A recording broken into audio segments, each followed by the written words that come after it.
We all have access. So I'll say welcome everyone to this webinar. This webinar is being hosted by Accounting Yard, and it's talking about creating a simple dashboard for management accounts.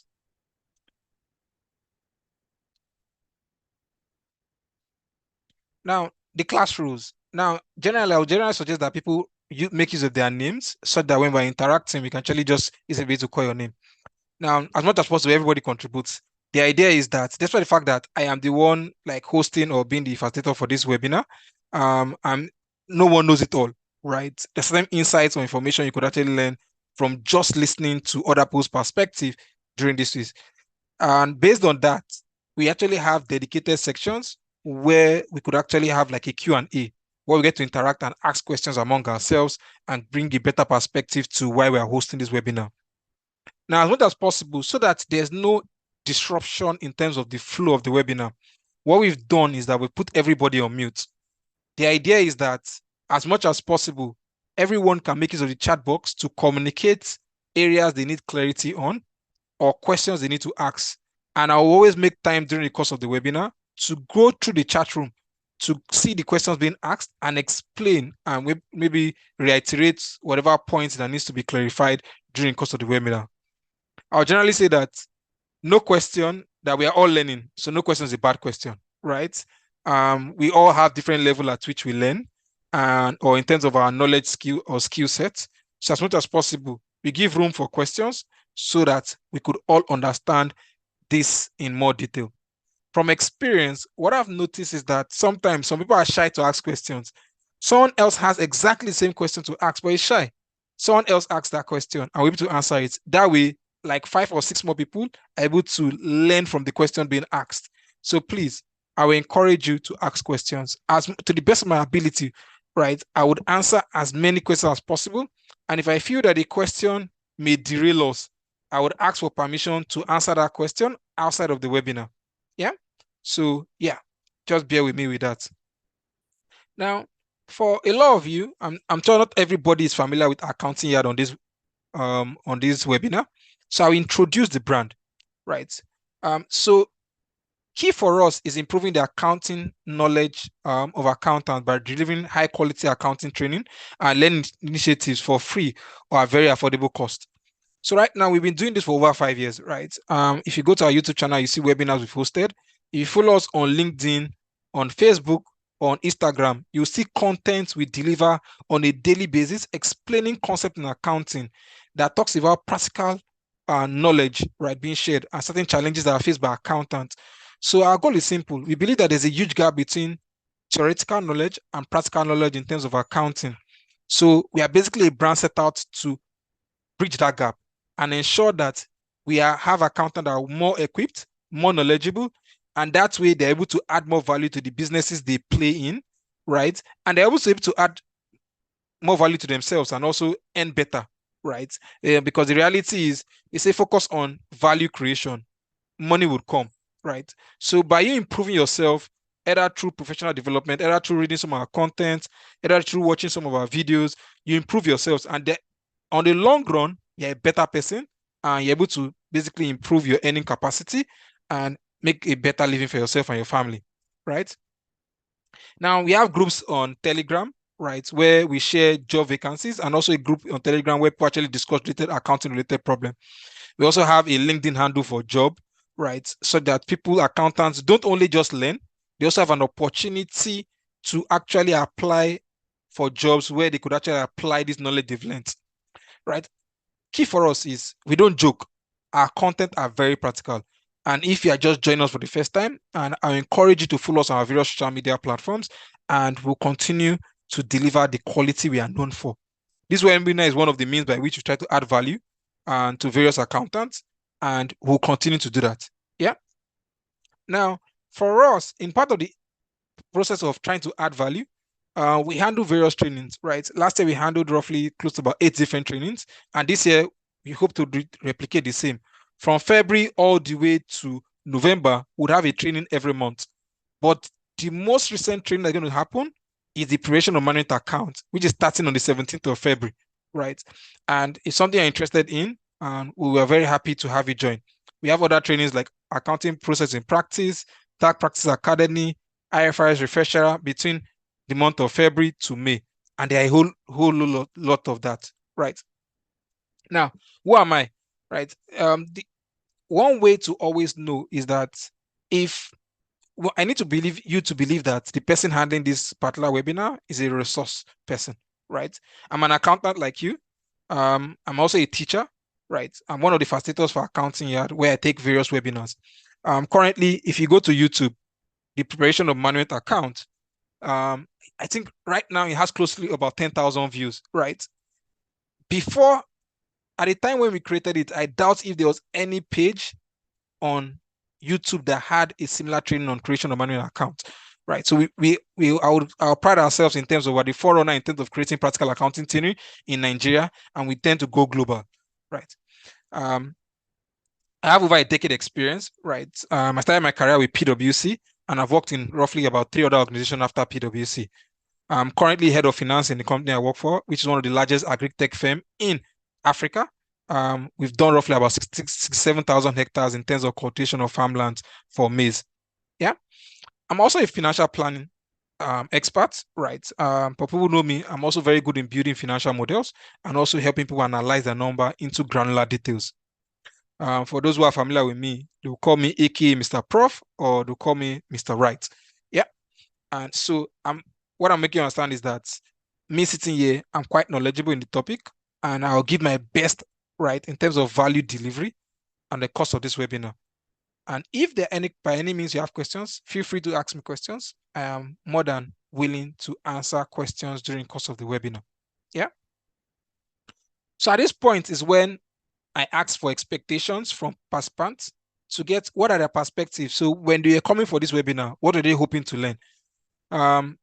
We don't mind. I may not be able to go around the room, but people can generally drop their message on the chat box and I'll read it out.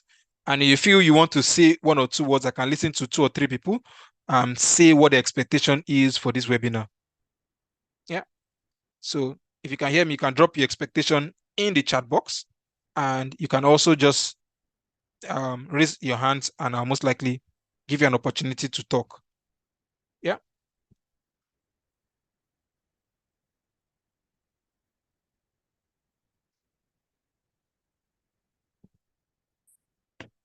So no one has an expectation for this webinar. That's weird.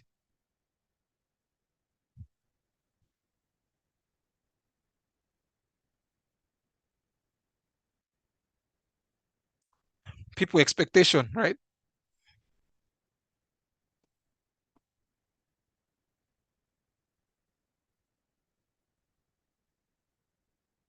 Okay, so I think I've gotten gain new knowledge, manual account guideline,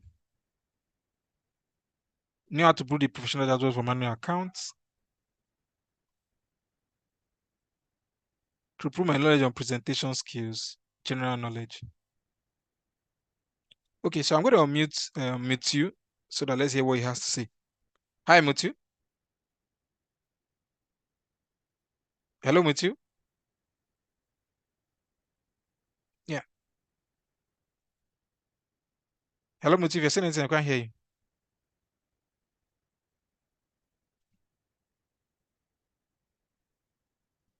So, Mutu, you're on mute, but I can't hear you. I don't know if you know you're on mute. So,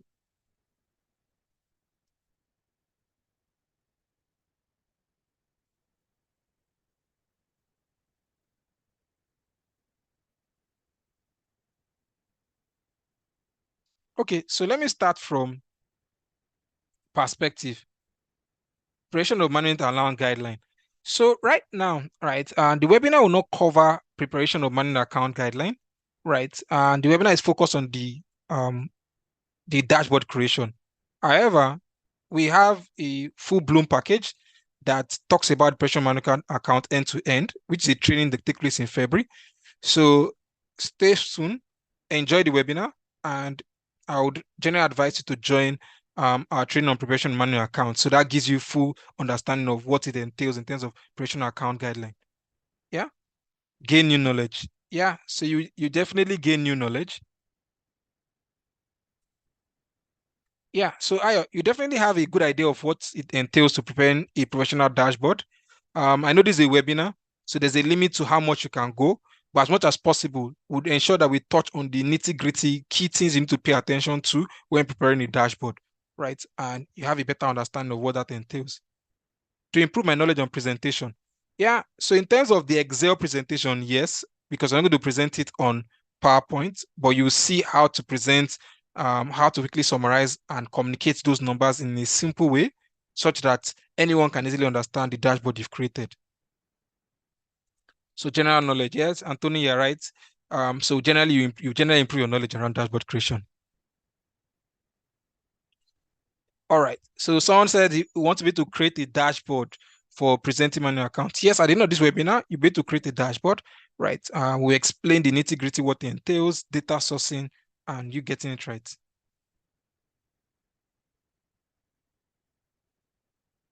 Yeah, sure, you'll be able to have insights in terms of operation of dashboard.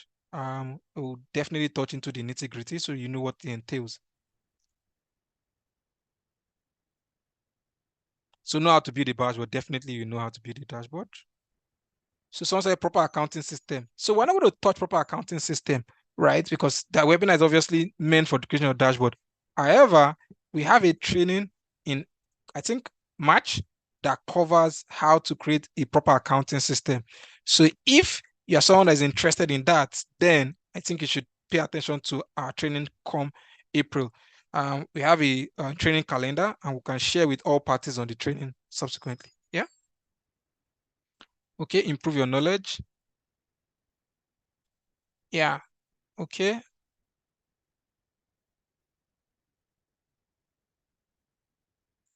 Okay. Definitely you add more.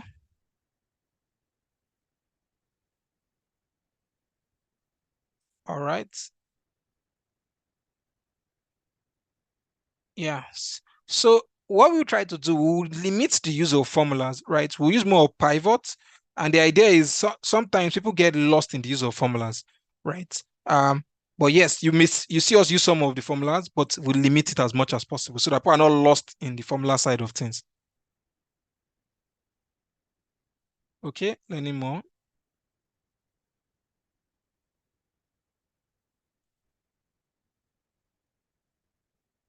Gain knowledge and insight on what you teach us. Okay.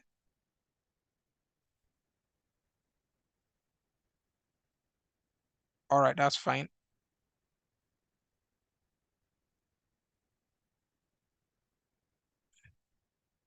All right. So I would say that we're not yet to create complex dashboard, right? And we have just 2 hours, so we definitely have to manage our time in not making it complex. All right. Yeah, yeah, here.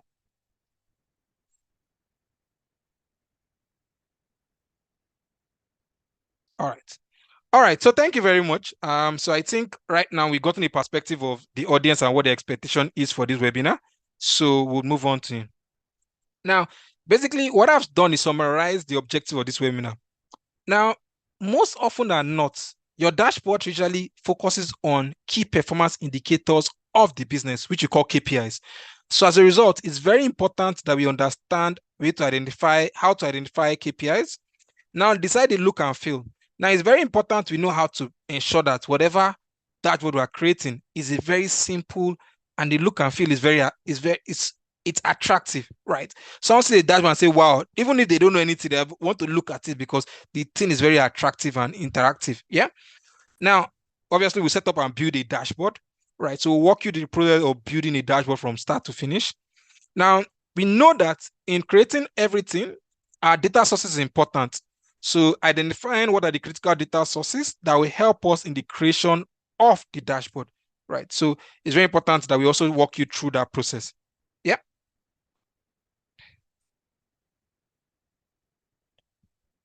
Why create a dashboard? Now, one critical thing about creation of dashboard is that it gives you a quick insight into the numbers. So before someone goes into the primary three statement or the notes of the account, someone can easily see, oh, what is revenue? What is my net income? How are we doing in terms of sales? What product is our biggest selling product, right? How are we doing against budget for certain key indicators for the business, right? It gives you that bird eye view, right? Imagine how when a bird is flying over the sky, you see that it sees the whole earth from a very broad perspective. So it gives you that high level perspective of the global perspective of the performance of the business, right? Now, you have to manage time. When you're going through the primary three statements, you're most likely going to a lot of things that you may not need. So someone who needs to just quickly see something within a short period of time and make certain key decision, he sees it, right? The dashboard, most times, everybody, right? Every senior management person can easily understand or relate with it, right? It's unlike the primary three statements, you usually require someone with some level of accounting knowledge to be able to work through it. And the reality is that the performance of the business, whether in terms of the income statement or the statement of financial position, are not just meant for accountants alone, right? So the dashboard makes it simpler for every person to understand beyond just people within the finance units. So that dashboard now helps you communicate broadly, right? It has a wider reach of people, right, to assess the business performance. So how do you identify KPIs? Now, so I've mentioned 6 ways by which you can easily identify the key performance indicator. Because like I mentioned, the business at the end of the day, the dashboard focuses on KPIs, right? So as much as possible, it's very important as individuals to understand what are the KPIs of the business I am in. The first one is, as accountant, I always encourage us to first understand the business. Understanding the business means you need to understand how does the business make money, right? What are the key drivers that drive the business performance? Yeah, you need an understanding of the business comes from a combination of things. It may be how you interact with other stakeholders within the business, maybe about studying materials that talk about the business. It could be about studying the standard operating procedures, right? It may be about, yeah, just anything that will help you understand our business. Maybe about even reading documents, industry documents that talk about other sector, other businesses within that sector, right? So that's studying. It helps you understand. And in the course of understanding that business, you need to identify the key things that are very important for that business. Now, you need to review existing write-ups. Sometimes, in order to identify key performance indicators, you may need to review reports provided before, right? It could be something within the industry. Now, imagine that I am, yeah, it could be a write-up, so for example, if someone wants, let's even look at Nigeria, for example. At the moment, the big fours are currently have write-ups that talk about the budget of Nigeria and talk about economic indicators or macro indicators. You understand that if, for example, if you read through that document, you can identify certain key performance indicators that are important to Nigeria. That's a simple write-up. Sometimes you have write-ups from credit rating agencies like Augusto, where they do a sector analysis, or you have sector analysis by any of the big four, some consulting firms, could be the likes of BCG, right? It could be the likes of McKinsey, where they actually analyze that sector. If you read through them, you understand certain wordings, you see them repeat often. Yeah. Now, you could also identify key performance indicators just from interactions with senior management, the CEO, the CFO, the CEO. You hear certain words they use often, right? You see things that they always pay attention to. By the time you talk to them within the space of 20, 30 minutes, they're already talking about it. When they're interacting with people, they are mentioning these things. So that helps you be able to form certain perspective in terms of the kind of things that they should pay close attention to. Yeah. You could review reports by regulators and lenders. Now, imagine CBN, for example, as a regulator. If you go through documents, write-up that CBN has, you definitely have a good understanding of things that you pay close attention to within the financial institution. Yeah. You see, for example, they're talking about the MPC meeting, right? We're talking about, yeah, from those reading outcomes of those meetings, you know certain key performance indicators that you pay close attention to. Yeah. You can also have review report from competition. Imagine I'm in the telecom sector, right? And I see a report from MTN or Airtel. If I read through it, I can tell certain things that MTN and Airtel are paying close attention to, such that if I'm in that sector, I know that if I'm preparing something related to that sector, I will pay close attention to such KPIs because the leader in that industry pays close attention to it. So it means that as a person, I need to pay close attention to such indicators or such KPIs. Now, like every other time, Google is your friend. In recent time, if I was going to add, I'll say ChatGPT is also your friend, because just by saying what are the key performance indicator of, let's say, the agricultural sector, I can tell you for free that ChatGPT will give you a list of KPIs that you can actually pay close attention to. So in addition to Google, I'll say also leverage AI. ChatGPT is a good example. Yeah. Now, sample KPIs, right? So I use, for example, is the manufacturing sector. Now, for those who are involved in manufacturing, you understand that the plant responsible for production, the utilization is very important. Most times, when you have a plant, you typically have what you call an installed capacity. That means that this plant we've installed, it can produce 100,000 units of a product. It can produce 1 million units of a product, right? What utilization is now saying is that is an expression in percentage of that capacity of the installed capacity. So if I'm producing 80% of the installed capacity, I'm basically operating at an 80% utilization. So basically, because I know that if I'm able to produce 80% of what the installed capacity is, definitely my sales team needs to know how they can push that 80%. But if I'm operating at 20% of the installed capacity, definitely I'm not performing well. I need to know what do I need to do to improve the performance of utilization of that capacity. Yeah, it could be other reasons why I'm not doing. It could be that maybe there are a lot of downtime, right? So the machines were failing. So it gives me an idea, right? It could be the volume produced, right, or sold. Now, imagine I'm in Coca-Cola. They're always obviously interested in for each of the SKUs, right? For example, Coke or Fanta, how much was produced? They're very interested because they know that, oh, this is the amount they've targeted as it from a budget perspective of what they should produce. But what did we actually produce? Or what did we actually sell against budget? So those things are important. Sometimes in manufacturing sector, because of how heavy they are in terms of staffing, they typically do revenue per head count. It may not be a critical KPI, but people pay close attention to it sometimes in some manufacturing companies. Yeah. Now, another example is in telco, right? There's what we call the average revenue per account. Average revenue per account is basically saying, now you agree with me that for the telco, the MTN and the Airtel, you realize that data and voice are the two major revenue streams of those sectors, right? Now, they have what you call subscribers. Subscribers are me and you that own an MTN SIM or an Airtel SIM, right? Revenue per account is basically saying, what is my total voice revenue divided by the number of subscribers I have? Or what is my total, right, data revenue divided by the number of subscribers? So it's basically giving me my average revenue per account. You agree with me that the higher the average revenue per subscriber, the more profitable an MTN is or an Airtel is, right? So basically, if Airtel, for example, having 200 naira per subscriber, and MTN is having 300 naira per subscriber, definitely you see that MTN is definitely driving more revenue from their subscriber better than Airtel. So that is a significant KPI. Now, if you read reports around for example, I can't remember the name of this regulatory body. They usually talk about subscribers. That's telco don't joke with number of subscribers they have. Anytime they are comparing themselves in terms of competition, you will see them talk about the number of subscribers they have because they know that that's a very critical KPI for them. And one thing that is directly tied to subscribers is their churn rate. So the subscribers I have, am I losing them or am I adding more to my subscriber base? That's what churn rate talks about. Churn rate talks about how I lose my subscribers. So on a normal day, I should be adding more than I'm losing. And the number of subscribers I lose should also be dropping. Yeah.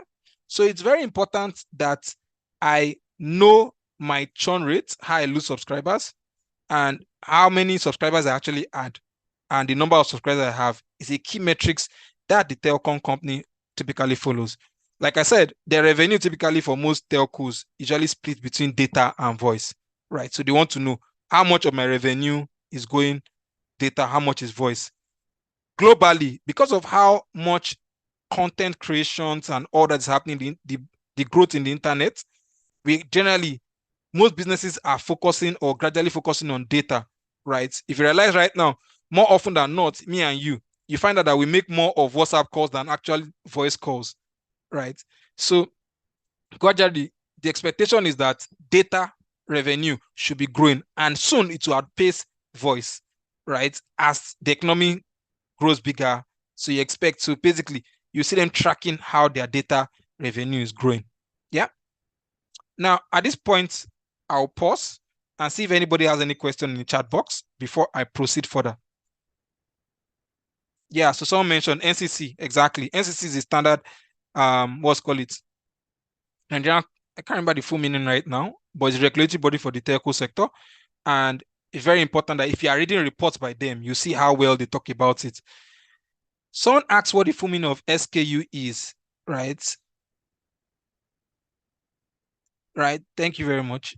So someone asked me what meaning of SKU is. I don't know why I always forget the full meaning of SKU, but it's a unit of measurement. That usually manufacturing business usually to measure units. Um, let me see. But it's something I can always drop later on. It always keeps my mind, right? The full meaning of SKU. Um, yeah, stop keeping units. So someone has answered it, stock keeping unit, right? So basically it's called stock keeping unit, stock keeping unit.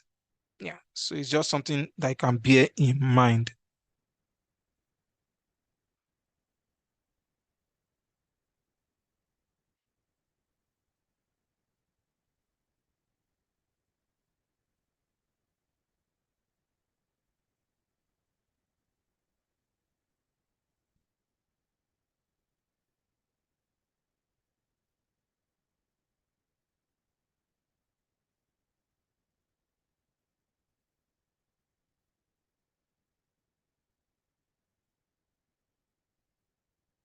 Okay, someone asks that I work in an oil and gas servicing company as an accountant. Can this webinar, although tailored to telco, help me in manual account? Yeah, sure it can, right? So you see, we basically brought some industry sectors. But if you notice, if I go back a little bit, right? What I started with was identifying KPIs. I understand the fact that a lot of us we cannot cover all the sectors at once. However, we try to build the building block to understand how to identify the KPIs, and we talked about sectors we could easily relate with in terms of identify KPIs. So with this knowledge here, you can identify the KPIs for an oil and gas servicing companies. Then, if you understand that piece, you can now translate it to, oh, how do I now build a dashboard based on that? Right. So, as much as possible, we cannot cover all sectors, but the key thing is we're able to give you the information to equip you to be able to know how to go about identifying the KPIs. Yeah. So, if you follow these 6 approaches, you can identify KPIs, and that way it can help you in terms of knowing how to prepare a dashboard. So, what we've taught you now is help you understand how the KPIs, and when you get to dashboard, you can now see how we link it there. So subsequently, you can use that knowledge and build on it, right? And if, as much as possible, we still have a full-blown training, preparation of manual accounts, where you can give more examples that could also help you understand better what the preparation of manual account entails and how you can actually relate into that sector where you are currently in. Yeah. Now, so this is a general question for everybody to see, right? Let's just test our knowledge a little bit. What are the KPIs associated with a hotel and a haulage business? Let's start with hotel. Once we address hotel, then we'll talk about haulage. So people can just make it a chat box and just drop points.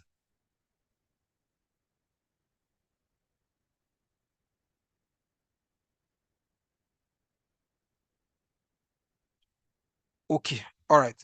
So someone mentioned that I am very fast. Just in case if I'm too fast, just drop a message in chat box. Just say poco a poco, right? And I'll just try to drop it down. Yeah. So I'm saying, what are the KPIs are shared with a hotel and haulage business, right?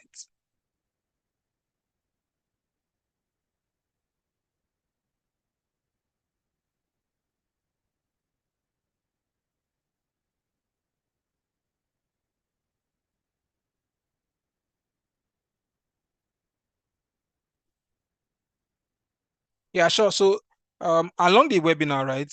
If you register for the webinar, whatever documents we've used during the course of the webinar will be shared, and we'll also upload the videos on the YouTube channel for references.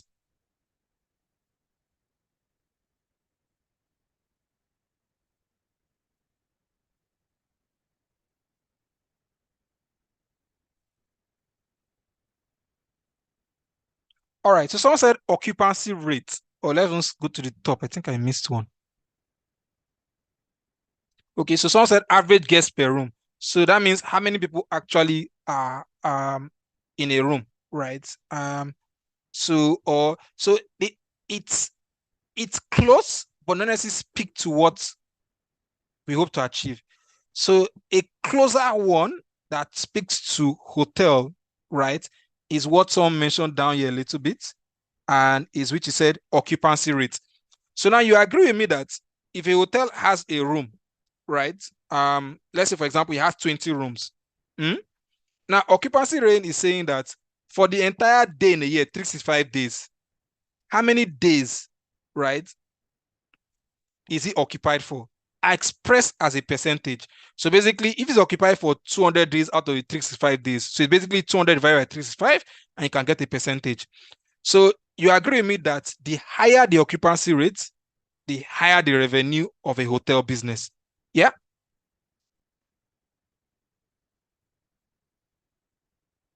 Okay. So someone said hotel revenue from rooms and services. So here's a critical KPI. They want to know how much the rooms is generating, right? So, but to put into perspective, what I would do is say average the average revenue by a number of rooms. So divide your total revenue by the number of rooms, right? So it just makes it tell you how much you're earning per room.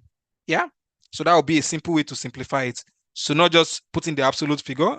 Someone can actually just use the absolute figure, but I'll measure it and say what is my total revenue divided by the number of rooms.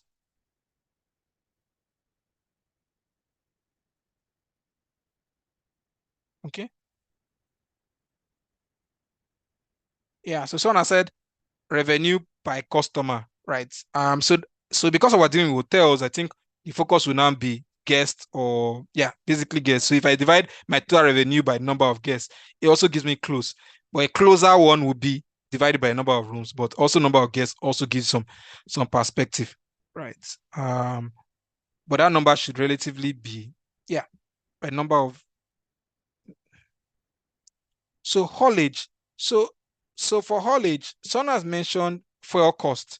So if you want to trace a single KPI in for knowledge business, it should be the average distance or the average cost per kilometer traveled. Now, what do I mean by this?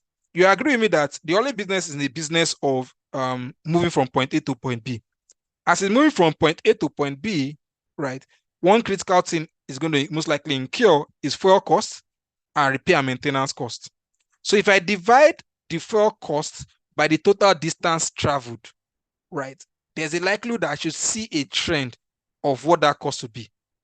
The only reason why that number may differ on a month-on-month basis is when there's a change in price of fuel, right? So, for example, in Nigeria, because of how fuel has changed within the month of after election, roughly around April, May to date, you may see a spike in some months due to that change. But you should be able to explain it that the reason why there's an increase is as a result of change in price.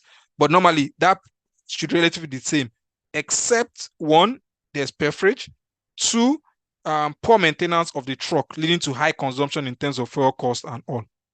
Yeah. But another critical KPI you want to know is utilization of trucks. I can have 20 trucks, and what I'll find out is that based on targeted distance traveled in a month, I may only travel like 20% of it. Automatically, it means that I will not earn as much in revenue because I've not traveled a lot during the course of the month. So the utilization of the truck is a very important KPI in terms of someone who is managing an haulage business. He wants to see that the trucks are effectively being utilized and they're not sitting idle, right? So that will give you a perspective of it. So you want to be able to track that in terms of significant KPIs for such a business. Yeah, fuel. So similar to how we explain fuel, similar repairs and maintenance. You want to know the average cost we're incurring per distance travel on maintenance.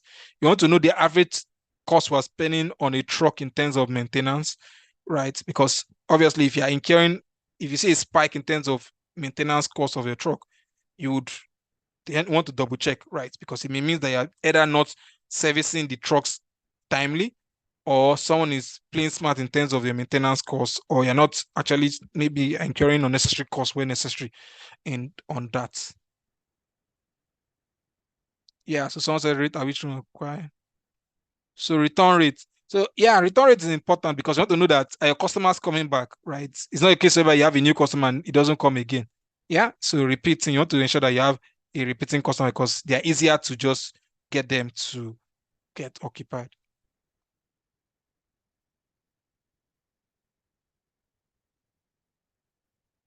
Yeah.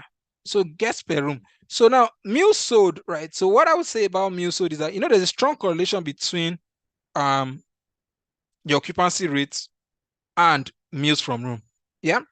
Now, the reality is that you don't want it, most times a hotel make a lot of money from meals, right? If you check an hotel business, you find out that if room taking like maybe 60% of revenue, the other portion is usually meal, right? And usually from meal, there's usually a lot of margin, right? Their gross margin in terms of meals are usually very high. So it's very important they are seeing that the order rate is increasing and they can see that as occupancy rate is improving, order rates should either be increasing or you also see it similar around. But if you are seeing that your room occupancy rate is high, but meals are being ordering is low, it tells you that you need to pay close attention to is that your pricing is wrong? Is it that the food is not good? Right? It's able to tell you so you can see the correlation. There should be some strong correlation between your occupancy rate and number of orders you are seeing in your rooms.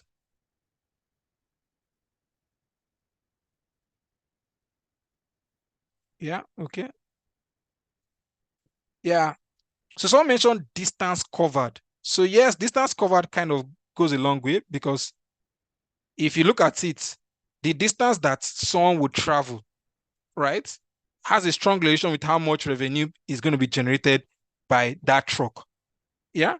So a truck that has traveled, like, let's say, for example, 5,000 kilometer in a month will most likely earn more revenue than a truck that traveled 1,000 kilometer.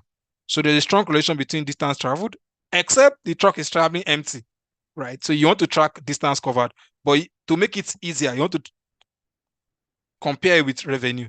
So potentially saying revenue divided by distance traveled, right? So it gives you a rough idea that are they being efficient? Are they driving revenue? Because the lower it is, it means that they're just traveling, but they're not earning revenue.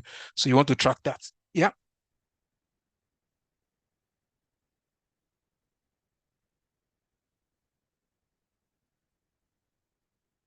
Yeah, so someone has mentioned that customer satisfaction is important, right? So it's measured in different ways, right? You have the fact that a customer is returning, it obviously makes your life easy in terms of cost, in terms of customer acquisition. So, and that is when, for example, you hear when I said in churn rate, returning customer satisfaction is the reverse of churn rate. Churn rate is how you lose customers, right? So the one is customer retention. Yeah. So it's very important that as much as possible, that whatever customers you have, the ability to return is something you need to pay close attention to. Yeah, as a business.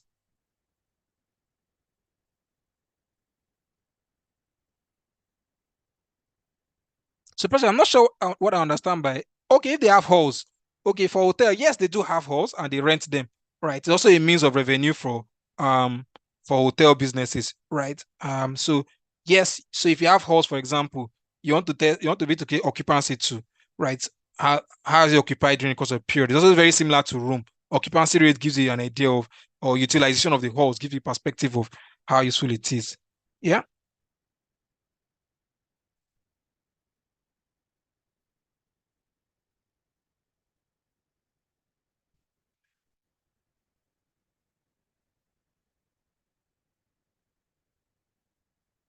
This is a little tricky. Discount per room occupancy.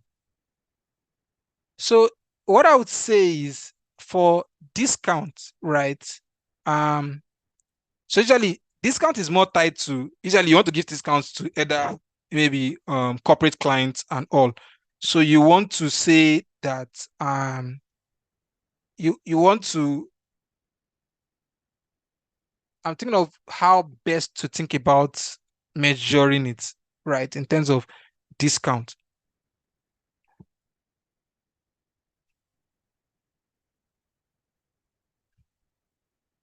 So what I would say is that, one way or the other, discount is more like a cost to the business. So the way I would measure discount is to see um discount vis-a-vis the number of customers we have, right? So if, for example, I'm having very small customers, I'm giving a lot of discounts, it means that most likely it's either I am not giving the discount right, right? So what I'll try to do is track how I give discount vis-a-vis the number of customers I have. That'll be a way for me that I'll think in terms of how best to measure my discount, right? So because your discount should be driven because of you want to retain your customers. And so you must have customers before you say you're giving discounts. So you want to compare what the discount in terms of cost is vis-a-vis and the number of customers I have. Yeah. Yeah, exactly. So you want to see discounts. Okay. So I will pause here, right? I guess clearly I can see that discussing KPIs is very interesting, and I can see that a lot of people are enjoying the KPI discussion, right? But so that we don't spend too much time because there's a time to actually create the dashboard itself, right? And so let's go on to the next piece. Yeah. Now, so make it a little engaging, right? I'll allow you people to choose a business, and let's see how we can discuss the KPI associated to that business, right? So we've talked, for example, about manufacturing, we talked about telco, we talked about haulage, we talked about hotel. So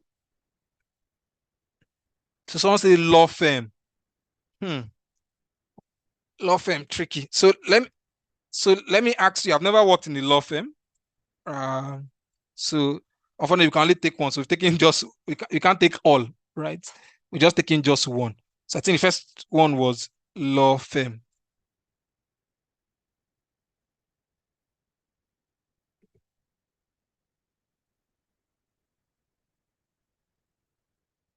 So I think the first one was law firm.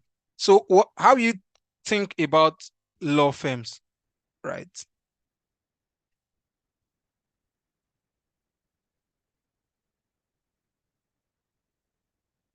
So yes, so a number of customers would be a good KPI, but I'll tweak it a little. I'll say the percentage of active customers. You know that I can have 1,000 customers and only 10 customers are active, right? So if I have a pool of 1,000 customers, I know that 80% or 90% of them are active, will be something critical to me because it needs more revenue for me, right? So beyond just tracking number of customers, I'll say who are those that are active that have a job or a service I am delivering them or are on a retainer. Yeah. So I want to know how many of my customers are active. So I don't just have dormant customers. Yeah.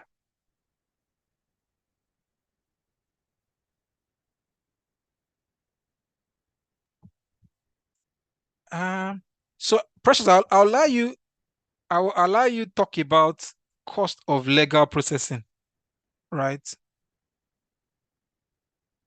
Yeah, so someone has mentioned amount of retainer per customer. So what's the average amount you charge for retainer per customer you have, right? So that gives you a fair idea in terms of charging. Though you agree with me that because it's a service, it's quite peculiar, right? It gives you an idea, but you understand that the service my retainer may cover for company A may not be for company B.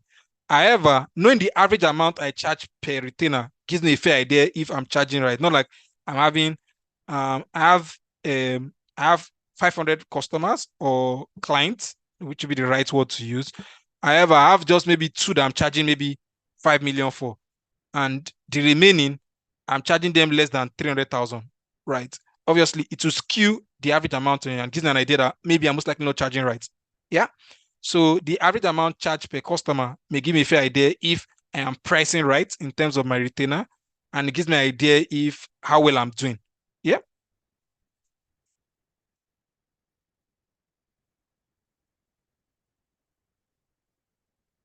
So cost of legal processing. So yes, so number of cases I'm engaged on and how much I'm incurring would also, yeah, I think it's a fair KPI. But like I said, every case is peculiar, right? It gives an idea of how much you're incurring, but some cases are more, you most likely incur more in terms of legal cost in terms of what it entails compared to some other cases, right? Because it's a service organization, you agree with me that tracking the utilization of my employees is very important.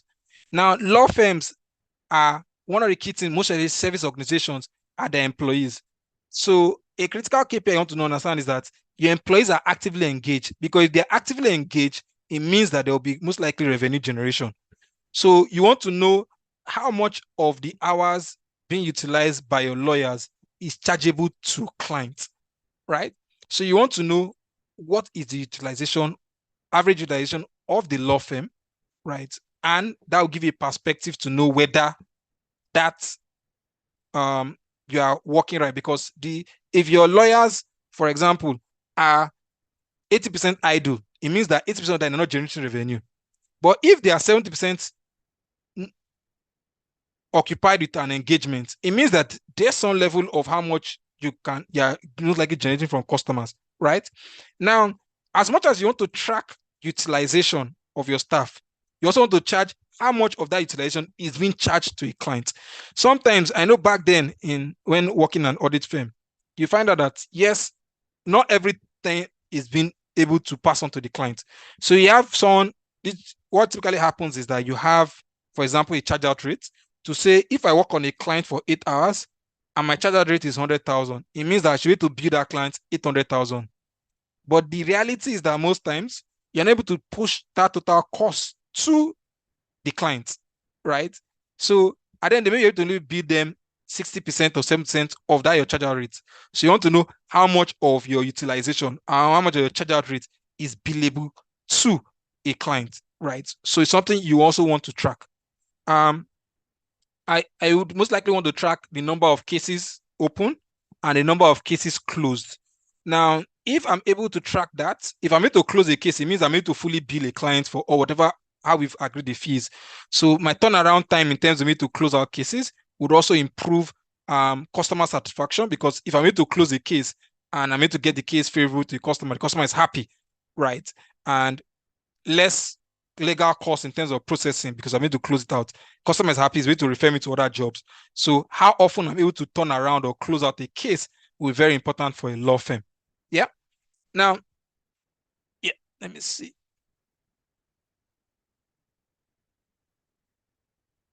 Yes, exactly. Yeah, exactly.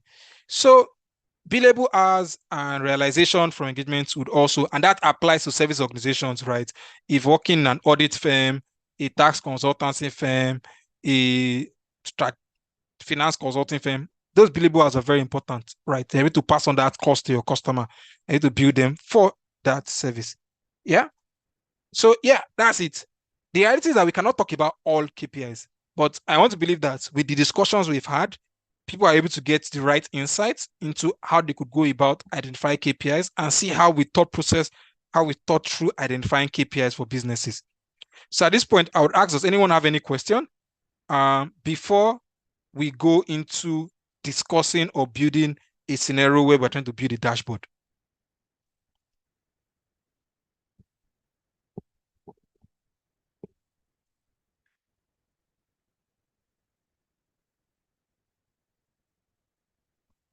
Okay.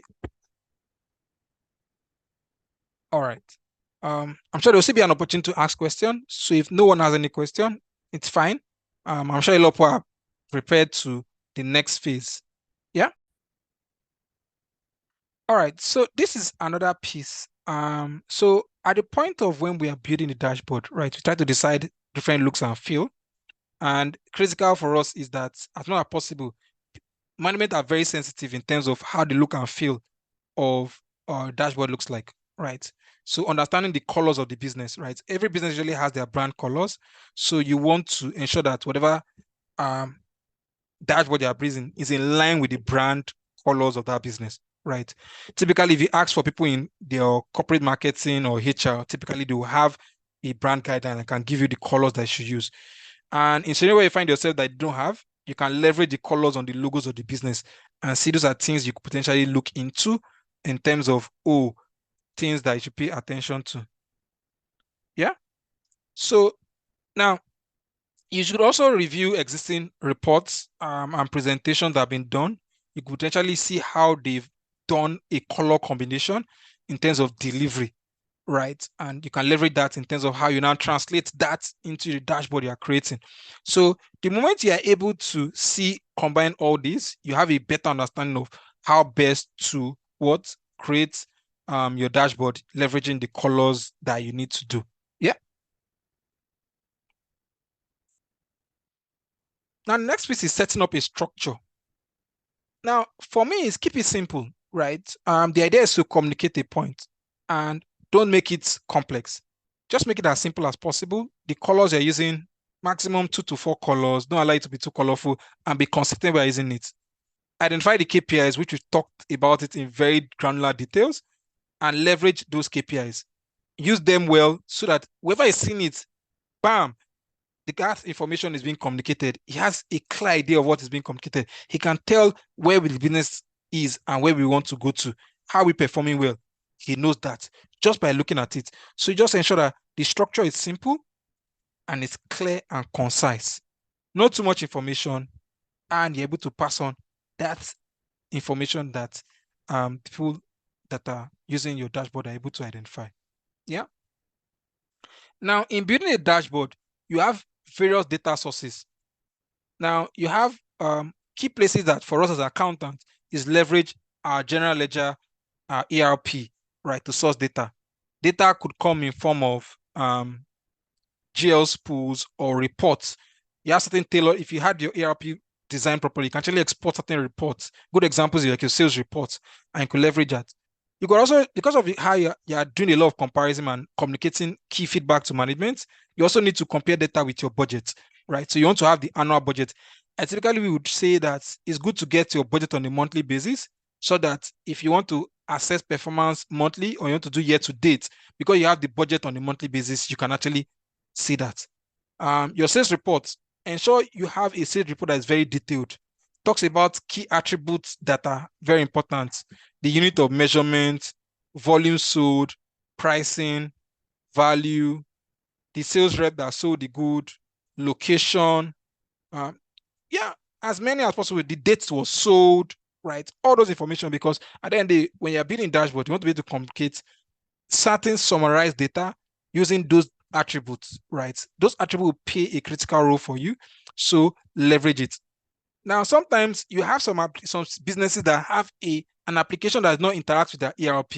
That is like a standalone application. Sometimes, if you discuss with your tech team or discuss with people who leverage this application, they can export certain data which you can clean up, right, and can help you impression on your dashboard, right? And that way, you're able to leverage that and clean it and leverage impression on your dashboard. Now, sometimes you could also have reports from other units.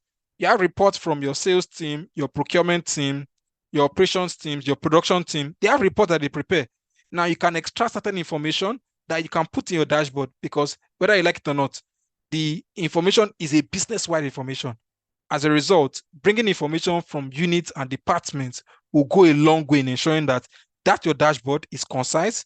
It communicates the business as a whole, not just focus on financial KPIs alone, but cut across information that the business is interested in.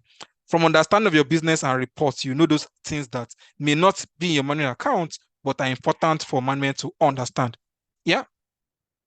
You have your management account. Your management account definitely will show you prepare your parametry statement with a very good comparative, either you're for month alone or year to date, right? And data from there will flow into your dashboard.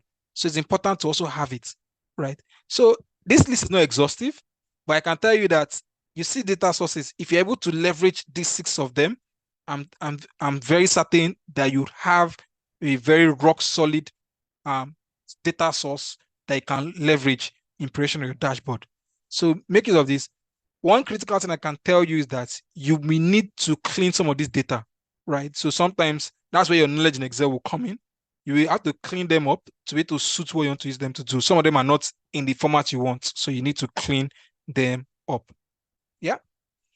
Now, as much as possible, right? Right now, Excel is one like a major tool that a lot of us use in terms of operation and manual accounts. And there are a lot of Excel functions and features that you can leverage on. One is custom formats. Custom formats is when you press format cells Control 1 on your keyboard, it brings it up. You knowing how to make use of it, right? We'll talk about it and can help you do that. Small and large. Small and large are two Excel functions. Small can help you get the nth smallest number in a data range, right? So imagine I have 10 people seated or I have a list of data based on salary earnings, and I want to know what the second smallest salary is or what the third smallest salary is. Small can help me do that. Or I want to get the largest salary or the second largest or the third largest. Large can help me do that, right? In terms of just looking up data, a combination of index and match can help you look up data, right? So you have things like your similar to why if you look up X lookup in recent time, those can help you look up data from a pool of data in case you need to leverage or pull out data from there. My best and easiest one is pivot table. Now, you see the first four, a lot of the things that you need to do with them can be done with a pivot, right? It helps you summarize the data in a very simple form without necessarily leveraging a lot of calculations or drawing up functions in long. It simplifies your data work. You just drag, pull, drop, and you're fine, right? And if you see people talk about interactive dashboards in Excel, most times they leverage pivots, right? There's a feature in pivot known as slicers. It helps you do a lot of make interactive dashboards, right? And understanding of it is very important. Yeah. So you could have also charts and graph. So once you simplify the data in the format you want it, summarized it, whether using your pivot or using a combination of the three functions and features listed above, you can actually prepare charts and graph. Yeah. Now, in certain scenarios, you may make use of if when necessary. So these are functions for whoever is learning. This list is not exhaustive, but I can tell you that with this, right, you can go a long way in terms of preparation of a dashboard, leveraging Excel functions and features. Yeah. Now, this just saying, for those who are just joining us, much earlier, we talked about upcoming training by Accounting Yard, and preparation of manual accounts is one of the trainings that will be coming up come 17th of February. This dashboard is a part of it, and we'll also walk you through the preparation of manual account from the beginning to the end. And you see a sample of the manual account prepared in the last training because we're leveraging the output of that class to also prepare the dashboard for this class. We have a string of other trainings and we'll communicate that as the case may be. So at this point, I'll stop. And if anyone has any question before we go into the creation of the dashboard.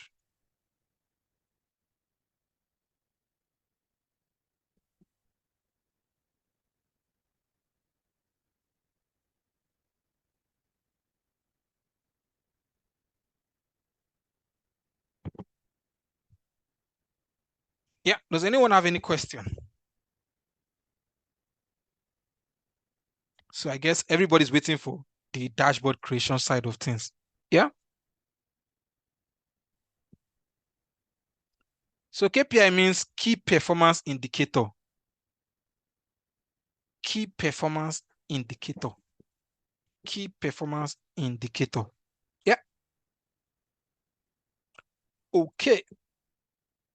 All right.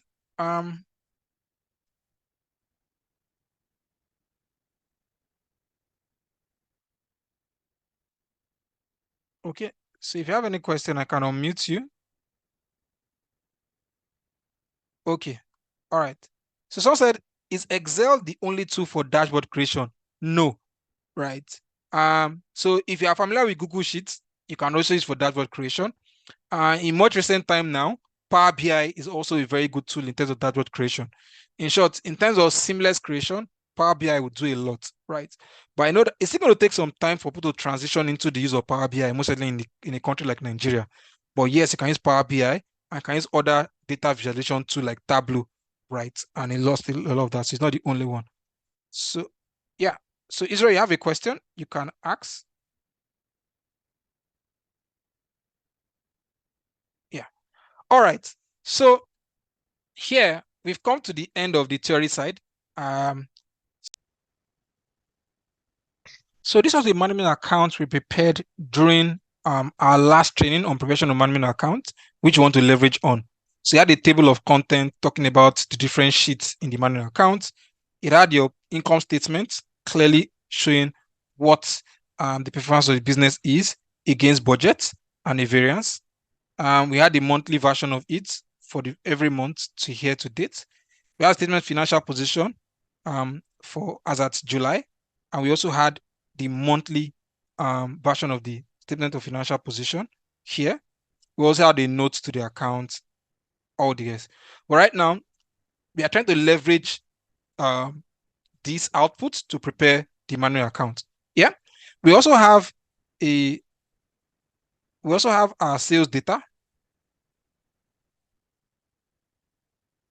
Yeah. So this is sample sales data, which we'll be leveraging on, and you will see how we leverage it on to prepare our dashboard. Now, the first thing first I would mention is for some businesses, and most times you can't get this wrong. You agree with me that revenue is a critical KPI from a financial standpoint. EBITDA, right? For most especially when you're talking about valuation of businesses, a lot of businesses are interested in EBITDA, and you have your net income.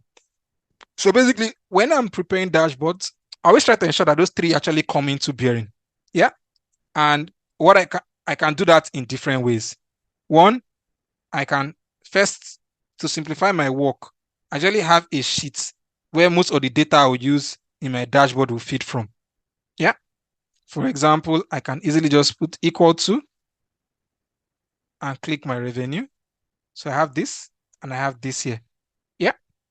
And this is my revenue. Now the next piece is EBITDA.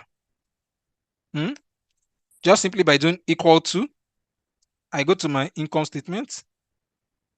I select my EBITDA here. Yeah. Next one is my net income. Or let's say profit. Let me just call it net income. It's same thing as your profit after tax, right? I put equal to, go to my income statement, and select my net income. Yeah. So in this particular case, I think we had a loss. So I'll call it net loss.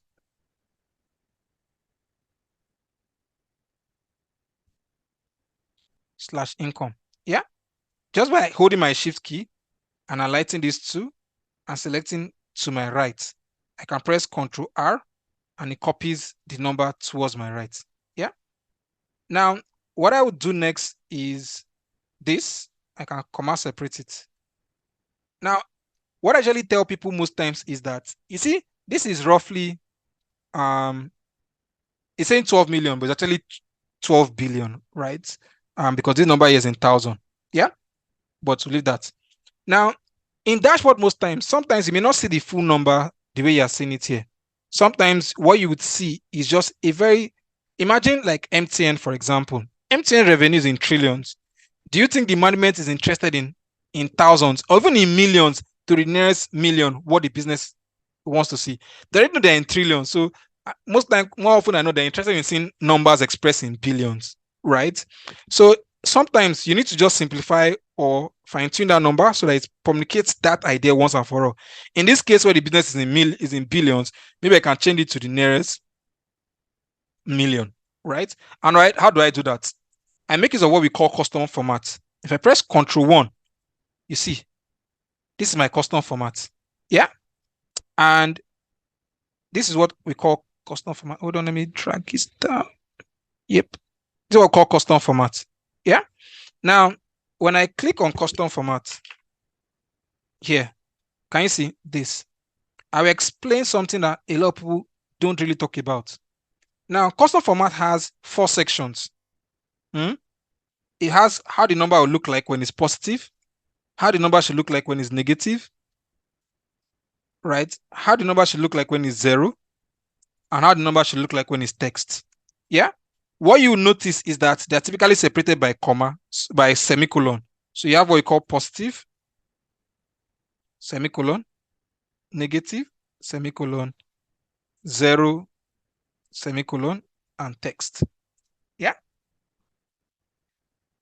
So let me just put an hyphen here to complete it. Now, the implication of this is that I'm able to format the numbers using my constant format. So that what I want this number to look as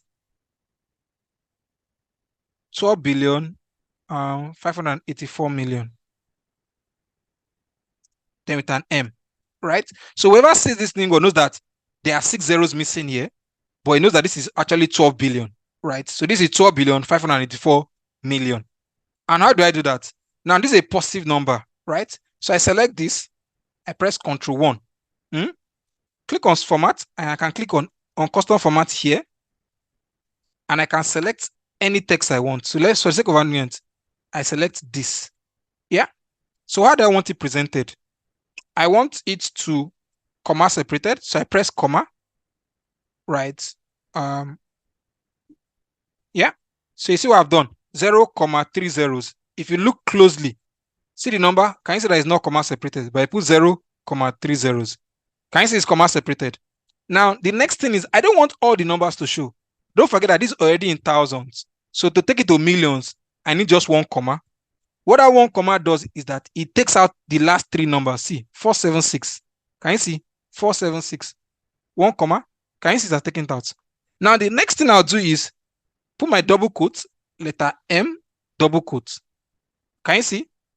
Can you see the numbers appeared? 12584. And I press OK. Yeah? Can you see? It has presented it the way it is here.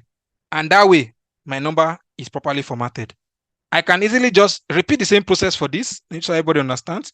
Ctrl 1 on my keyboard. Click on custom format. Then I click on this, which is 0. Now, I put this, comma, 1, 2, 3. Right? That made the comma separated the number. I put 1 comma to take out the last 3 numbers. Then I can put my double quotes. Yeah? And I click OK. Now, this will work for positive numbers. But if I want negative numbers to actually have the same thing, the same process, Ctrl 1. Yeah, it's Ctrl 1. I will format this. Semicolon is what differentiates it. It tells Excel that I've ended the positive number, now I need to go to negative. So for negative, people have different ways that they go about it. I can put it in jackets, right? And I can say, okay, open bracket. Yeah, 0, 1, 2, 3. Yeah, 1 comma, double quote M, double quotes. Then I close it. It's now negative. And I can press OK. Now, this is a positive, that's why you're not seeing the results. If I click on my paintbrush and select this, can you see? Now, the reason why you're seeing this happen, let me grab one.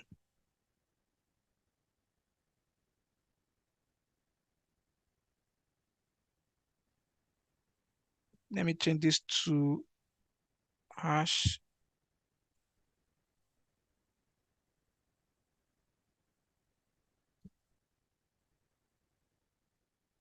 Okay.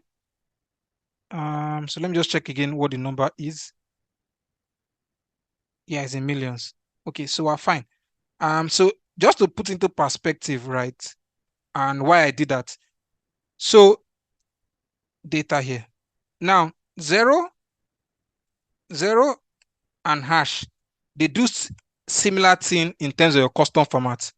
But 0 is used even when there's no number, 0 will appear. But if I use hash, if that number is not applicable, right, automatically it will not have that number there.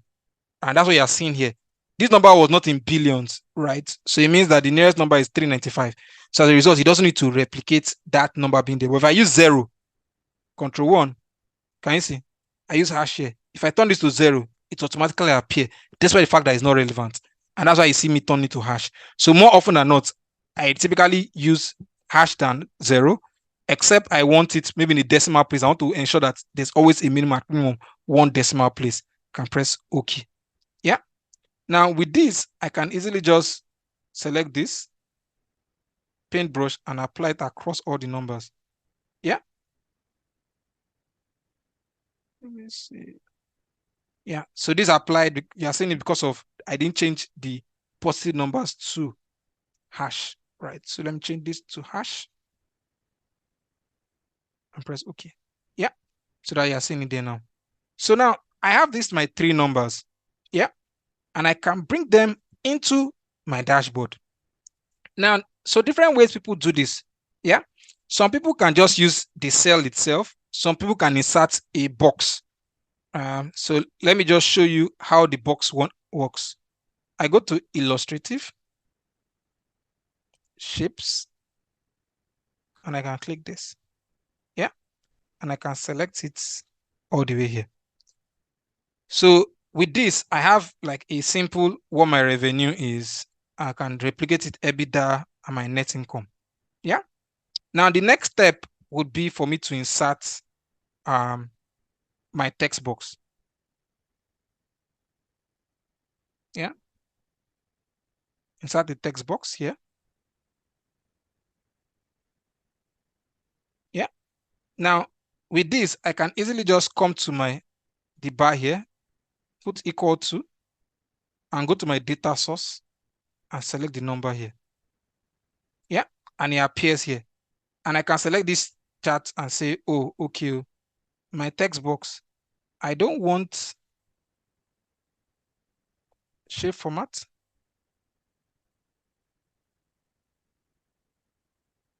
No fill, no outline. Yeah. And I can double clicking here and I can press Ctrl A. Let me see. Highlight the text.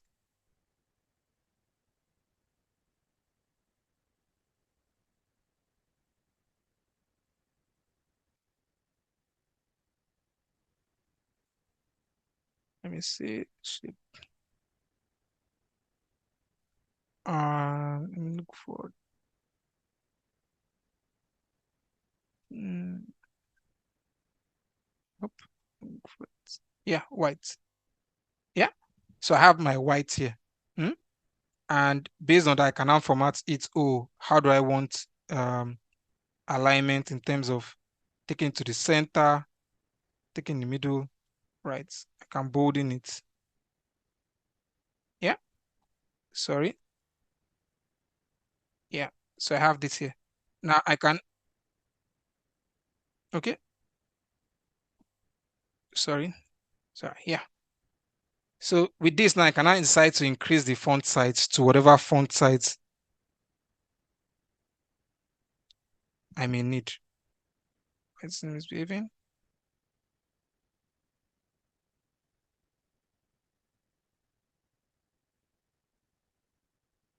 Yeah. So I can increase it to, let's say, for example, 20. Yeah. So that way I have like a box that reflects what my revenue is and basically is reflecting it in that box. So someone else could decide, okay, I don't want in that box. I just want it outside. Yeah. Now the next piece typically that happens is people would insert an icon to reflect, oh, what does it represent? If you're using Office 365 like I do, you can also get that icon, right? Under illustrative icons.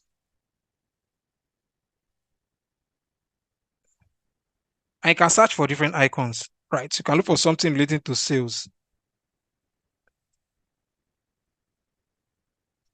Starting does come, though, you can put maybe selling. Yeah. So this is like a box where someone is selling. So you can easily just insert it. Yeah. So now you can now fit this to your size, shape or size you want.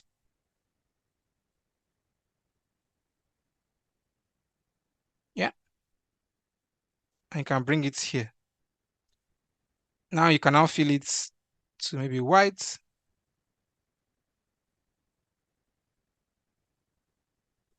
Yeah. Someone else could say, oh, okay, no, I want it at the bottom. So this can now take this one up and have it here. Yeah. So basically what you've done is created a box that reflects like your revenue. Yeah. Now,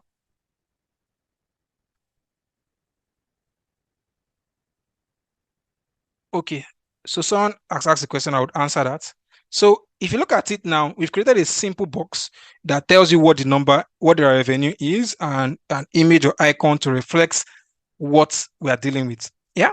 Now, someone else will say, okay, now the number that I have, right? I want to know how am I even performing against budget. Yeah, so let me group this. Right click, click on this, and I can group it. Yeah. So if I move it, it's moving along. I think this thing didn't group it, so I have that. Yeah. So what I can now do is, you see these numbers, I can replicate it. I can create this 2 or 3 times. So copy and Control V.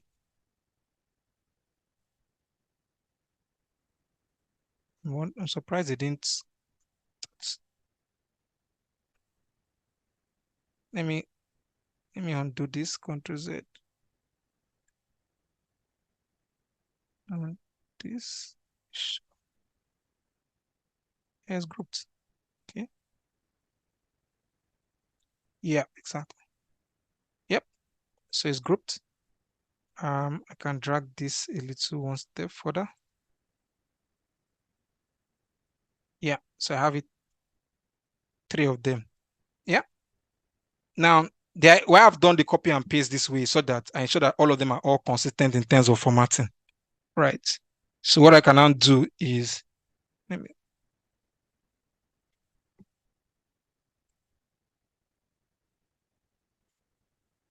click on my data and click on EBITDA. Right. So the formatting changes. Can go back and change it too. Yeah. Same process. Come here, equal to, and I click on my data. I can click on my net income. Yeah. So the only thing I need to now do is change it to white. And remember, was 20. So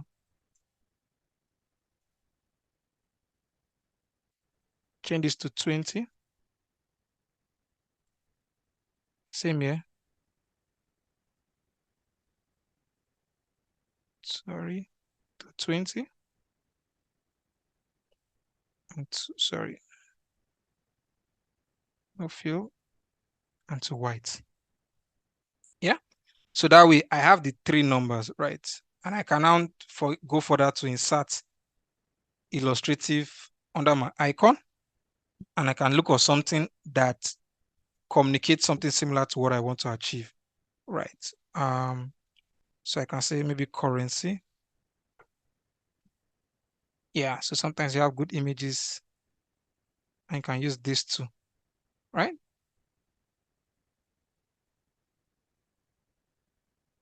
So I can select both of them and reduce their size. Yeah. Select both of them again and give them a fill. So what happened is, let me take them one by one.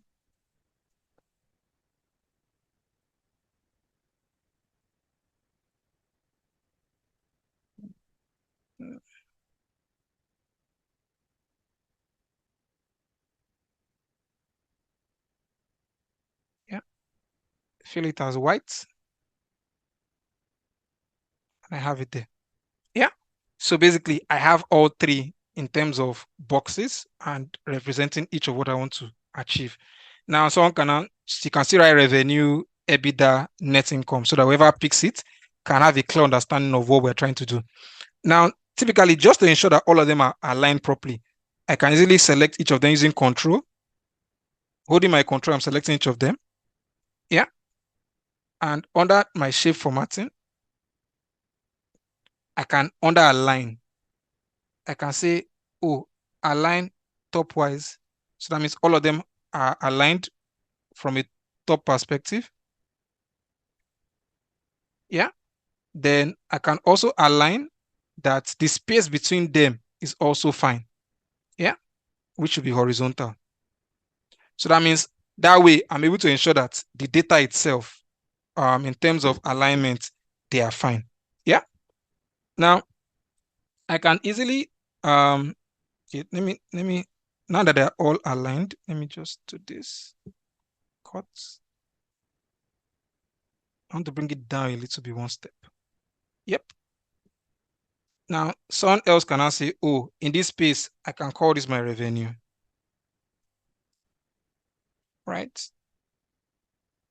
I call it EBITDA.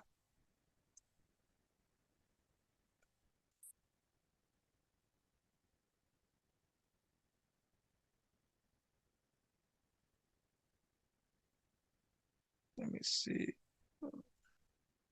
Okay, I will still go back and ensure that this doesn't impact it. Yep. Let's call it net income. Yeah. So this way, I have each of them stated and they are relevant, let's call it